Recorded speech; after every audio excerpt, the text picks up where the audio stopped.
Ag PhD full episodes and more are now available on Acres TV, the newest ag platform connecting you to fields of information. Look for us on watchacrestv.com.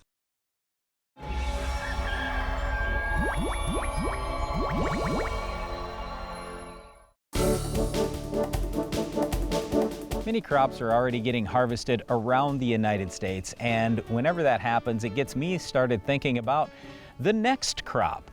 So during our Farm Basics time today, we want to talk a little about what is the green bridge and why is it so important for farmers to eliminate it. This green bridge concept is really important, and whether you've got a garden or you're growing a crop, when you're going to go from one crop into the next crop, if you can take away the home for disease and insects for just a little while. When we talk about this green bridge, it's, hey, there's growing plants out there, and now you put the next growing plant and the bugs just move from this plant to that plant, or the disease moves from this plant to the new plants coming up. That's the green bridge we're talking about. So we're talking about either using tillage or a herbicide to kill off anything that's growing out there for a couple of weeks before you seed that next crop. So there are a lot of people now that will talk about, oh, I want to have a living cover, so I'm going to plant right into a growing crop. You can certainly do that.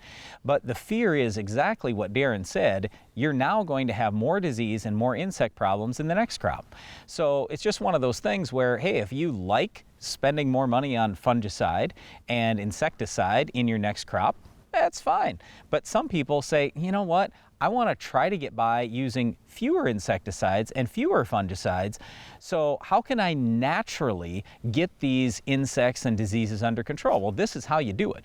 And Darren mentioned tillage. He mentioned herbicide.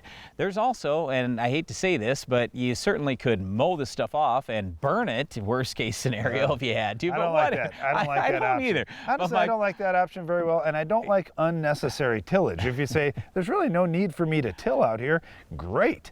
Don't use tillage. You can use a herbicide, burn things off. Now, you may say, well, what about those little microbes down in my soil? They still have root systems to feed on. There's still weeds that are trying to germinate and come. There's still a lot of things out there that those microbes are going to feed on. And guess what? You're dropping new seed in the ground, and you're going to have a new crop with new root systems forming right away too. So you've got a great option for the microbes.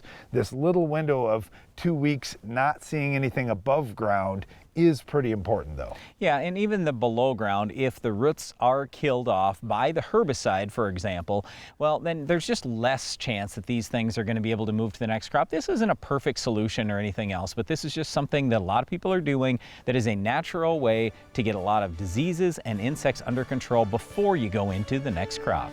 Well, one of the things that you may be out there trying to wipe out from your field is our weed of the week. We'll show you how to stop this tough weed coming up later in the show.